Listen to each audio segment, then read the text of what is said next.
Welcome to the last video in the Huetopian Dream week that I've been having on my channel since last Monday. I've decided that this is where I'm going to leave it at. We're going to do one final look today, and moving forward you're going to see the Huetopian Dream palette return in, of course, pairing videos. I think most of you are pretty ready for that, and so am I. By the way, I'm going in with my Glow Lust by Auric. I wanted to do this video a little bit more in a get ready format because I did want to share a few of my more final thoughts about the palette. With that said, I want to put as a disclaimer, I still don't think that I know this palette well enough to be able to properly rank it. If you asked me to include this palette in my Pat McGrath palette ranking video tomorrow, I wouldn't be able to rank it. I have an idea where it is and where it is not, but I would not be able to tell you with certainty where I think I'm going to place it. I'm making it sound like this is such a big problem and like such a huge issue that needs to be resolved. It's just makeup and it's just sparkles. However, given my dedication to Pat and her brand, I feel like at this point it is like a pretty major issue for me to be able to rank her palettes.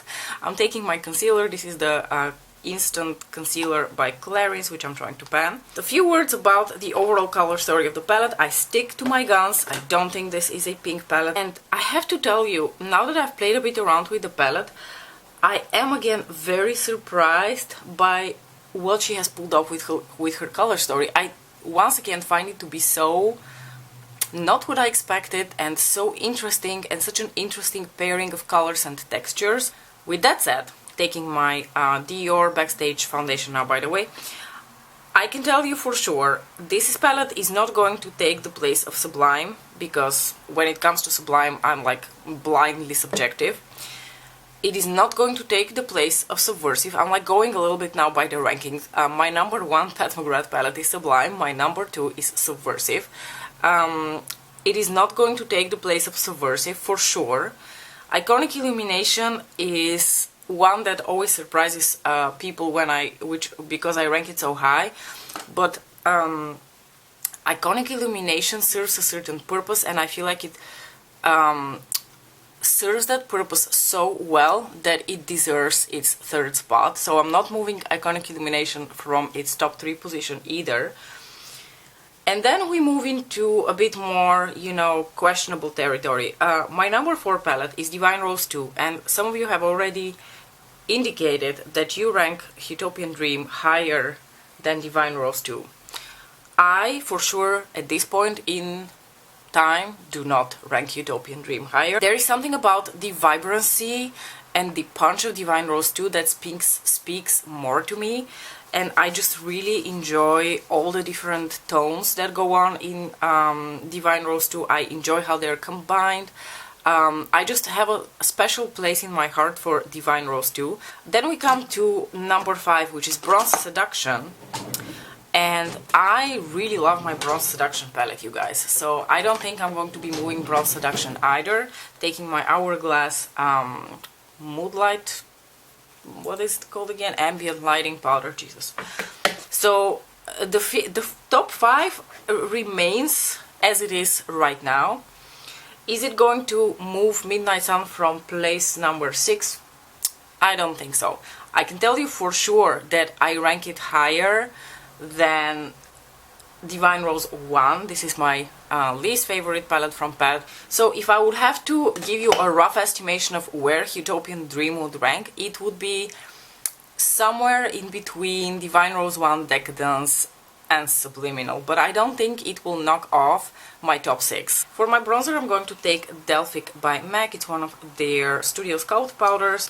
Now let's talk a little bit about why I feel like this palette would not rank super high in my book, even though I do think it's a beautiful, versatile palette. This palette, while it's really fun, is a bit more of like, you know what it is? It's a bit like the Natasha Denona Bronze palette, but then with the 2 Astral shades and the Multichrome.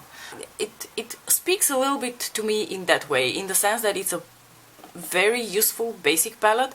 I absolutely adore the 2 more neutral mattes in this palette. I've already mentioned that on several occasions, and I continue to feel that way. but it is more of a, you know, basic palette. It serves the purpose of being a basic palette, but it's not as fun as those other palettes, and I like when Pat McGrath is fun. Now, speaking of fun and Pat McGrath, I did a little thing the other day. Our local cosmetic store, it's called Douglas, had a 25% off sale including Pat McGrath items, and I had been eyeing for the longest time another one of her blushes, more specifically this shade Electric Bloom, which is this absolutely gorgeous, look at it, super vibrant coral. This is the most vibrant coral I have ever seen in my life. I've seen a lot of corals, but nothing like this, and I think that is the reason I was like so attracted to it, like a little magpie, and I really wanted to own it. And you know what? I don't regret buying it because I think it is the most punchy coral in my collection, and it does really liven my complexion, which I'm going to show you in a second because I'm going to use this as my blush today. It is of course a very vibrant shade, so I have to be very careful when I apply it, but I really love how it plays up with my complexion. Look how just lively it makes me look.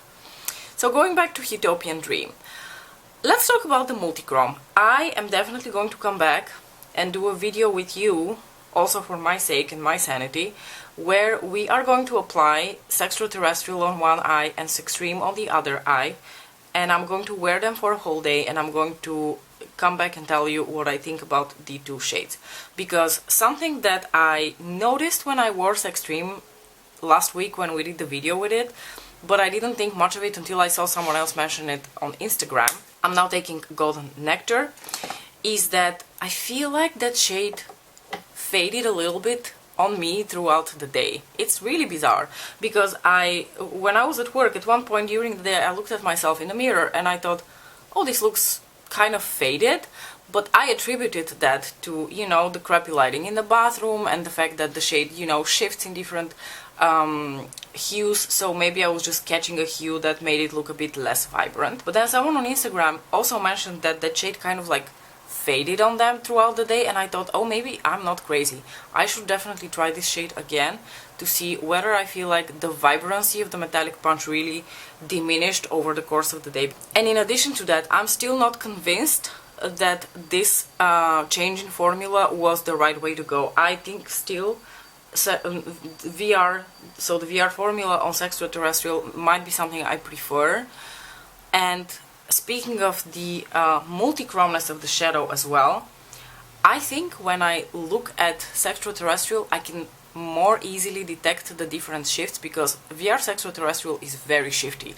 It's a hot pink, it's a forest green, it's like a intense lime green gold, and you can see all of those shifts relatively easily, which I didn't find to be the case for Sextreme. On my finger I could see a little bit of like that flash of lime green, but when I put it on my eyes I mostly see the copper red together with the deep olive green. And the deep olive green is the second reason why I am unsure about this multichrome.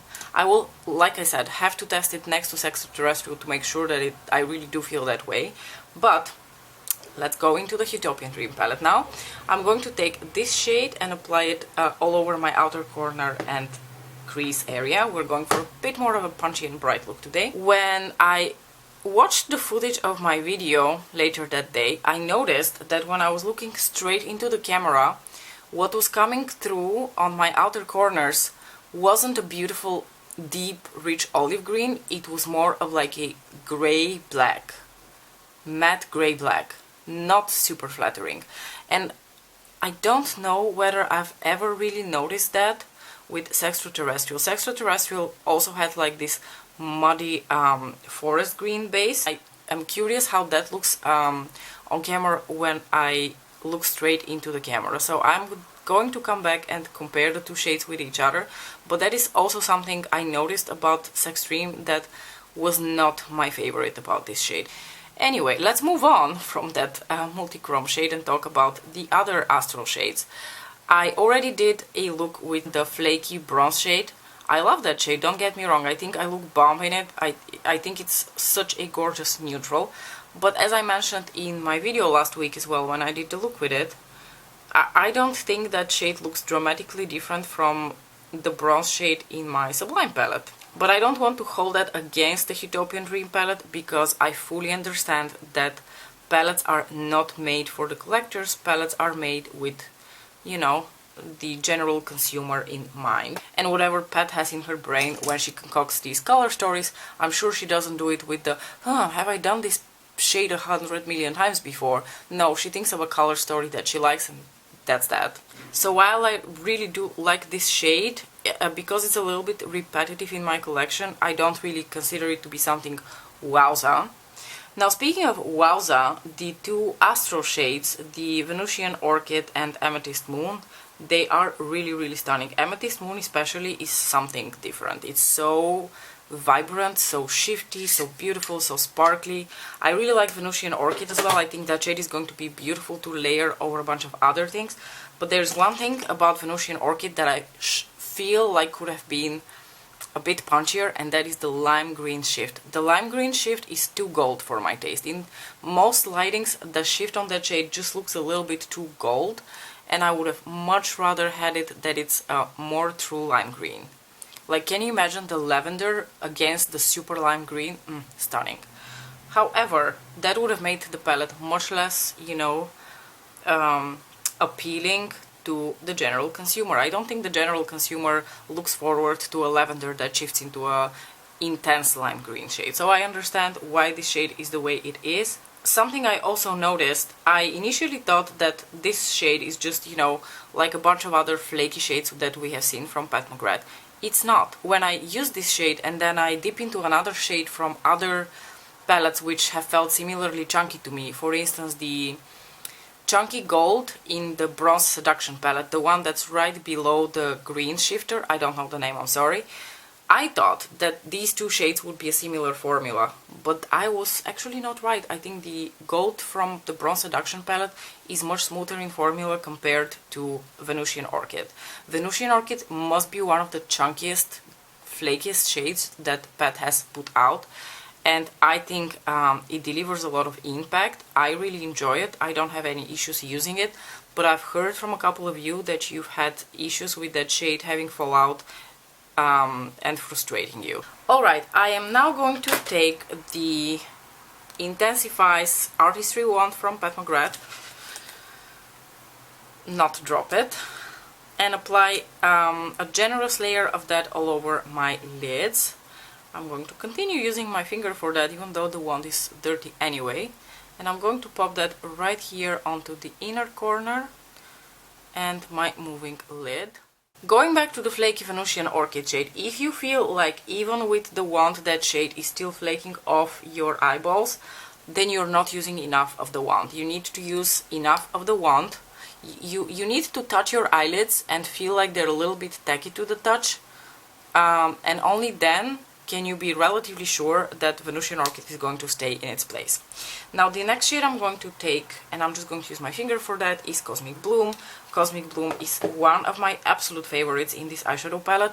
I have a very soft spot for peachy pink shifters, and this one is stunning. So I really enjoy this shade in particular. Like, in general, I enjoy all of the shades in this palette. I don't think any of them are weak in terms of their formula or their color or anything of the sorts. Sorry, my camera cut me off, but what I was saying is that I love that bronzy shade. I just don't feel like it's surrounded by the perfect mattes to go with it. But that's never really the case with any Pat McGrath palette. You cannot have so many beautiful shifty metallic shades and have all the perfect matte shades to go with them. I think she has done her best, and I think this is a glorious eyeshadow palette, and I'm going to enjoy it so very much. I can also see some faults in it that prevent me from ranking it above palettes that I already love. But at the same time, my tried and trues are palettes I have used so many times and I know them so well, and I have only used this palette for 1.5 weeks, so you also need to take that opinion with a grain of salt. When you ask me again next year, maybe I will have fallen head over heels with Huetopian Dream and she will rank above Subversive. Unlikely, but who knows. I'm just going to blend a little bit here around the edges. Now, as much as I don't want to disturb what's going on my eyes, because I feel like it's fun and punchy as it is, I now actually want to play a little bit with the two multichrome shades, and I kind of want to layer both of them over top of my lid to see what happens. So the first shade I'm going to apply is Amethyst Moon. I'm not going to apply either of these shades to their full opacity. I'm going to take the tiniest bit and I'm just kind of going to go over top of a little bit of the gold and a little bit of that peach and kind of like work it with my finger into the shade. And as you can see, I'm taking the tiniest amount of flecks because I don't want these toppers to overtake what's going on underneath. I want them to change it and intensify it in a way. And now I'm going to go into Venusian Orchid and basically do the same. Maybe I'm going to completely ruin the look and change it, but you know, we're playing. We need to be playing today. What do you guys think? I think this looks really fun. On my lower lash line, I'm going to smoke out the coral shade so I don't, you know, make this look too crazy.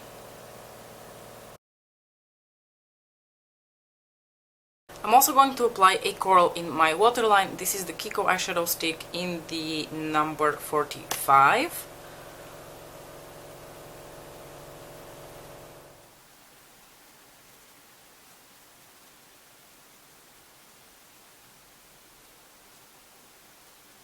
I hope my little posing here was able to demonstrate all the splendid shifts that are going on my eyeballs right now. I'm actually really pleased with how this look turned out, and I just find the Amethyst shade in particular to be such a versatile shade, and I do love the pairing of the two because you get a little bit of blue and a little bit of green, and it's just absolutely beautiful.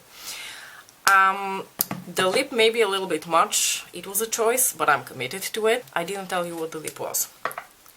If you were curious what the lip is, it's one of my favorite lipsticks from Pat McGrath. It's the shade Pink Ultraness.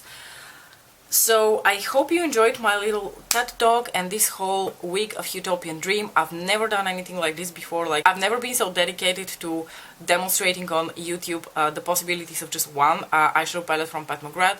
I low-key regret I've never done this for any of her other palettes, but you know, they keep reappearing in my pet pairing series, so you do know a lot about their possibilities because you see them quite often. You are going to see Huetopian Dream also returning in that series very, very soon. As usual, thank you so much for watching, and I'll see you in my next video. Bye!